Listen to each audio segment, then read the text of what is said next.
Donc, je m'appelle Eriko Didier. Je suis représentante commerciale à Tominaga Tax and Accounting.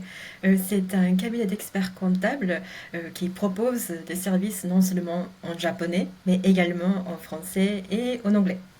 J'ai passé un an à l'université au Japon, mais après je suis partie en France, euh, déjà à l'école de langue pour apprendre le français.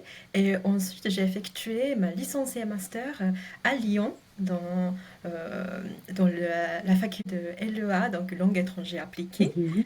Et c'est là que j'ai appris le français et l'anglais et autres matières comme comptabilité, et droit, des choses comme D'accord. ça. Et après avoir fini mes études, j'ai acquis de l'expérience en tant que conseiller export à la CCI France-Japon. Et à travers cette expérience, j'ai appris que de nombreuses entreprises françaises de divers domaines, divers secteurs, envisageaient de développer leurs activités au Japon, mais elles avaient du mal à trouver des informations spécifiques pour comprendre le système, par Mhm. exemple, règles fiscales et comptables. Mhm. Nous avons une longue expérience sur la finance, pardon, fiscalité et la comptabilité japonaise. Et donc, notre activité aujourd'hui, ou objectif plutôt aujourd'hui, c'est d'accompagner non seulement les japonaises, les entreprises japonaises, mais également les entreprises étrangères à développer leurs activités au Japon en toute confiance. Quelles sont les difficultés en fait que tu as rencontrées lorsque tu as cherché toi-même à développer cette activité familiale? Principalement deux points. Donc, Mhm. premièrement, Euh, au Japon, nous suivons souvent les procédures qui sont déjà établies et donc le traitement des cas exceptionnels est moins flexible et nécessite souvent beaucoup de temps pour être résolu. Mhm.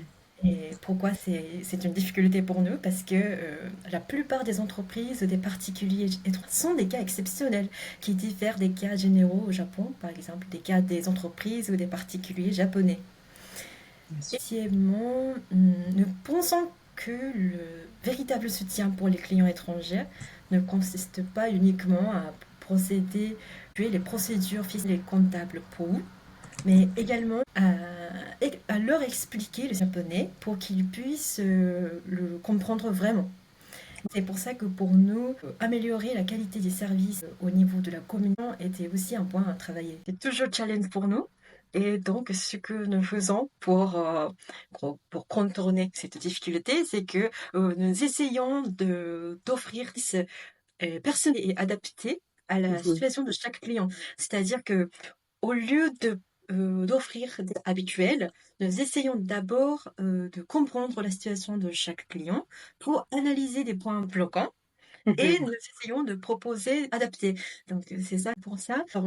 Ça arrive que nous avons besoin d'aide spécialistes dans d'autres domaines liés, comme donc, avocats ou des conseillers dans le domaine de l'assurance sociale, des choses comme ça. Mhm.